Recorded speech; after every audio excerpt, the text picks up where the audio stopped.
안녕하세요. 달달입니다. 어머니들 혹시 마지막으로 시를 언제 적어보셨는지 기억나시나요? 저는 약 한 달 전에 저희 딸에게 답시를 적었습니다. 네, 그리고 오늘도 아이에게 시를 적었습니다. 웬 갑자기 시 이야기냐고요? 네, 제가 오늘 소개해드릴 책이 바로 이 책이거든요. 시보다 좋은 엄마의 말은 없습니다. 라고 하는 책입니다. 자, 책 제목을 가만히 생각해 보면 엄마의 말보다 시가 더 좋다. 이 말이잖아요. 그러니까 엄마의 언어가 아이의 언어, 아이의 양육에 굉장히 중요한 역할을 하는데 거기에서 더 나아가 그 엄마의 언어가 시로 표현되었을 때 얼마나 아이에게 좋은 영향을 끼치는지에 대한 책이 되겠습니다. 한마디로 시 한 편으로 엄마의 마음을 전달하는 새로운 엄마의 어떤 언어 수단 를 이제 제시한 책인데요. 이 책의 어떤 그 전반적인 내용을 함축하고 있는 프롤로그의 한 꼭지를 제가 한번 읽어드리도록 할게요. 부모의 언어 수준이 결국 아이의 언어 수준을 결정한다는 이야기는 수많은 책들을 통해 입증이 되었지요. 저는 보다 새로운 부모의 언어, 아이의 두뇌력과 자존감을 다양한 모양으로 키울 수 있는 부모의 언어로 시를 제안하고자 합니다. 라고 적혀 있습니다. 이 책의 저자분이 누구시냐면 아주 그 유명한 아이를 위한 하루 한 줄 인문학을 쓰신 저자분이 되겠습니다. 이 책을 읽고 한 달 전에 시를 썼던 것은 아니고요.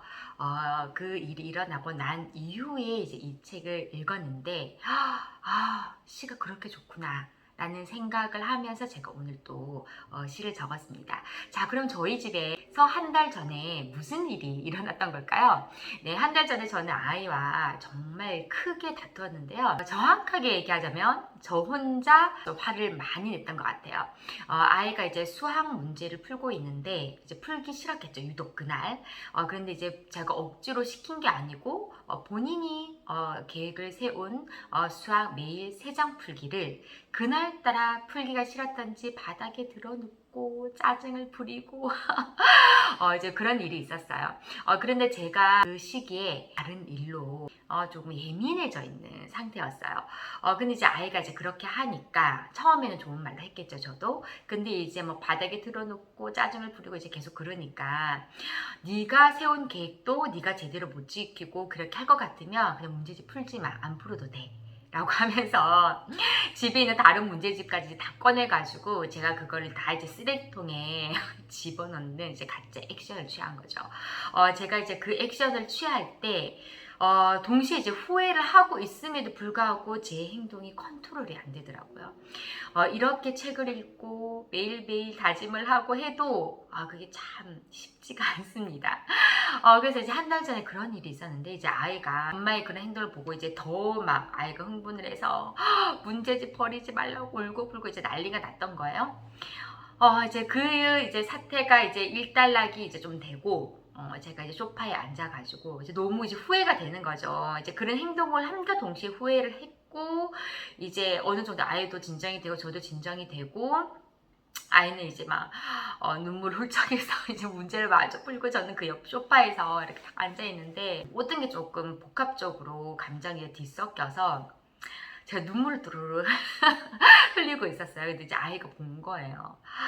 이제 아이가 이제 문제지를 다 풀고 나서 이제 조용히 방으로 들어가더라고요. 한참 있다가 이제 나왔어요.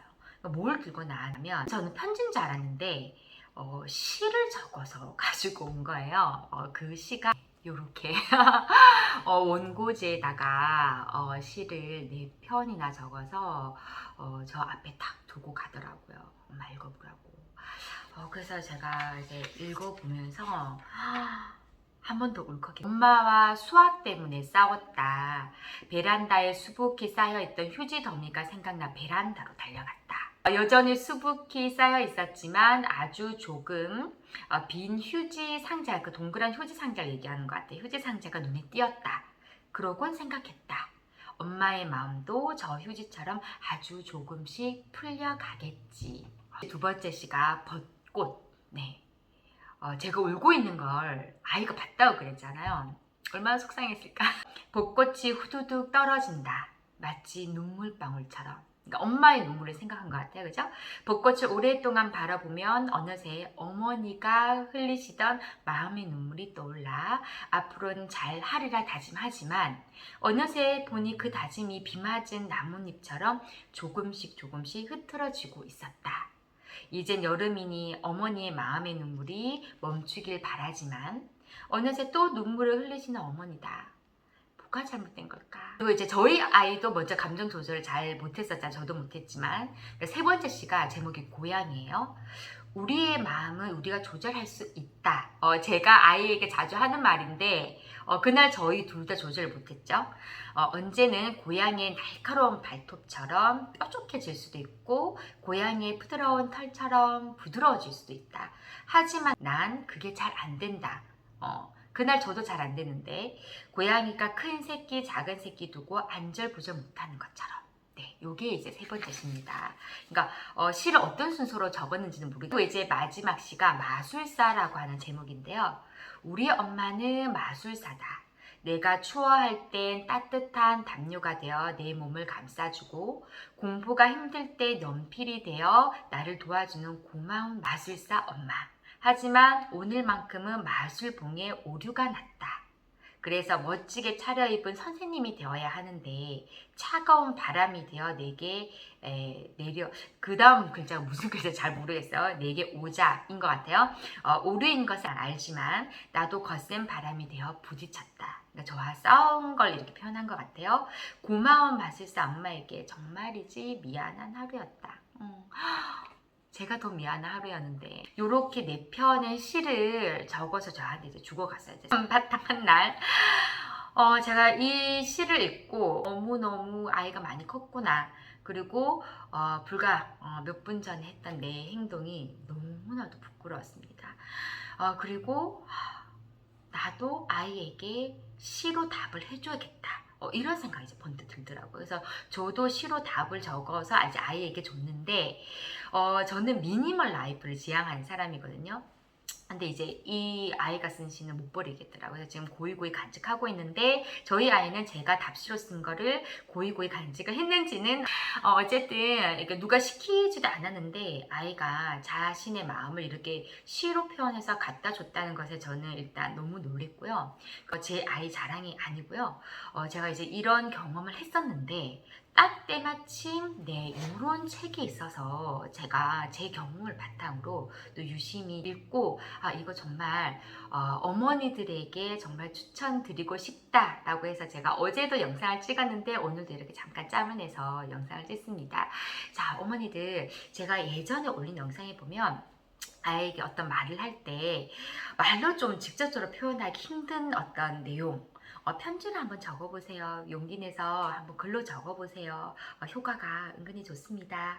제가 그런 영상을 한번 올린 적이 있었는데 반응이 좋았었어요. 그런데 이제 그 편지를 이제 뛰어넘는 거죠. 시는. 그러니까 함축적인 내용이 들어가는 거니까. 그래서 시를 한 편 어머니도 적어보세요. 말로 표현하는 것도 어렵고 편지로 쓰는 것도 어려우면 더 어려울 것 같은 시를 오히려 한번 써보세요 라고 제가 한번 조심스럽게 제안을 해봅니다. 어머니들 사실은 이 책을 읽어보면 저자분은 얘기를 하세요. 늘 엄마들은 어머니들은 아이를 향한 시를 쓰고 있다. 아이를 9년 키웠으면 아이를 향한 시를 9년 동안 쓰고 있는 것이다. 우리가 늘 아이를 생각을 하잖아요. 그게 다 시로 표현될 수 있는 거죠. 내가 생각하는 그 문장 하나하나가 어떻게 보면 시입니다. 그래서 시를 어렵게 생각하지 마시고 아이에게 쓰는 것이니까 아주 훌륭하게 쓸 필요도 없죠. 그냥 내 마음이 함축적으로 꼭 함축적이 아니더라도 짤막짤막하게 아이에게 아름답게 잘 전달될 수 있으면 그걸로 굉장히 훌륭한 엄마의 언어라고 생각을 합니다. 제가 오늘 이제 이 책을 읽고 그 이후로 또 처음으로 이제 아이에게 시를 두 편을 적었는데요. 그 시는 바로 요겁니다. 네. 제목이 하나는 두발 자전거. 주말에 아이가 이제 아빠하고 처음으로 좀 먼 거리를 이제 두발 자전거를 타고 돌았어요. 한 거지 왕복 한 10km 정도? 이제 그 장면을 제가 보고 정말 뿌듯했던 그때의 그 기분을 시로 표현을 했고요. 그리고 오늘 또 아이가 엄마 없이 두 번째로 피아노 학원과 미술 학원을 혼자 가보는 날이에요. 이게 앞으로 이제 그렇게 하기로 했는데 하필 오늘 손목시계를 안 차고 간 거예요. 그러니까 아빠가 엘리베이터에서 손목시계를 채워주려고 아빠가 들고 있었는데 사람이 엘리베이터에서 너무 많다 보니까 아빠도 깜빡을 한 거죠. 그래서 저한테 이제 아침에 연락이 왔어요. 어머, 손목시계가 본인 가방 안에 있다. 아이가 손목시계를 안 차고 갔다. 그럼 손목시계도 없어, 휴대폰도 없는 아이야. 근데 시계를 보고 이제 학원까지 가야 되는데 어떡하나. 그런데 저는 아이를 데리러 가지 않았습니다. 그러니까 그 상황에서도 아이가 잘 헤쳐나갈 거라고 저는 생각을 해서 학교에도 시계가 있고 우리가 뭐 모르는 사람한테 시간을 물어볼 수도 있고 그리고 늘 나와야 되는 그 시간에 늘 이제 걸어갔던 그 걸음으로 가면 굳이 시계를 보지 않아도 학원에 얼추 시간 맞춰서 도착하지 않겠어요? 그러니까 아이가 당황을 한다 하더라도 그건 이제 아이가 이제 해결해야 되는 거라고 저는 생각을 하고 나는 데리러 가지 않겠다라고 했더니 오히려 남편이 좀 안절부절 못하더라고요. 그래서 이제 그 부분과 관련해서 제가 손목시계라는 시를 적었습니다. 읽어드릴까요? 네, 저는 그렇게 글을 잘 쓰는 엄마는 아닙니다. 저도 시를 쓴 지 너무 오래됐고, 자, 제목은 손목시계고 글 쓴 이는 엄마. 어이쿠, 손목시계가 어디 갔지? 딸이 당황해하겠다. 아빠 가방 속에서 손목시계가 뺐꼼. 누구누구야? 저희 딸 이름입니다. 나야, 나 여기 있어. 난 너랑 있어야 하는데 왜 여기 있지? 손목시계도 없이 4시까지 피아노 레슨을 잘 받으러 갈까? 손목시계도 없이 5시까지 미술학원까지 잘 갈까? 휴대폰도 없는 아이가 손목시계도 없이 오늘 일정을 잘 맞출 수 있을까? 엄마는 걱정하지 않아. 너는 어떤 상황에서도 너 나름의 방식으로 문제를 잘 해결하고 할 거라고 엄마는 너를 믿거든. 미술 수업이 끝나면 여느 때처럼 엄마가 환한 얼굴로 널 기다리고 있을 거야. 곧 만나. 네. 편지인 듯 시인 듯 제가 오늘 집에서 쓴 시입니다. 자, 제가 오늘 이렇게 갑자기 또 시 형태로 아이에게 글을 쓴 이유가 요 책을 읽고 네, 바로 행동으로 옮긴 겁니다. 물론 한 달 전에는 요 책을 읽기 전에 저희가 이렇게 우연찮게 그렇게 시로 서로 이 마음을 확인했던 일이 있었고요. 그래서 어머니들 요 책 한번 읽어보시면 엄마의 언어를 이렇게 문학적으로도 표현할 수 있구나. 그런데 이게 어렵지 않습니다. 저 이 시를 시처럼 표현한 이 글 정말 5분 만에 그냥 썼거든요. 그래서 요렇게 쓰면 굉장히 색다르게 아이하고 소통을 할 수 있는 또 수단이 될 수 있다라는 것도 오늘 하나 공유해 드리고 싶어서 네, 영상으로 남겨봅니다. 자, 저는 이제 조금 있다가 또 저희 아이 이제 마지막 미술 학원이 끝나면 이제 데리러 이제 갈 건데요. 어머니들도 우리 아이들 만나면 따뜻하게 이제 맞이해 주시고 평소에 하고 싶었는데 말로 전달하지 못했던 여러 가지 어머니들의 생각이 있으시면 시로 재미있게 혹은 아름답게 좀 적어서 아이에게 한번 줘보시는 거 어떠세요? 굉장히 색다를 것 같습니다. 자, 시간 나시면 이 책도 한번 읽어보시고요. 오늘도 아이와 함께 행복하고 좋은 하루 보내시길 바라겠습니다. 감사합니다.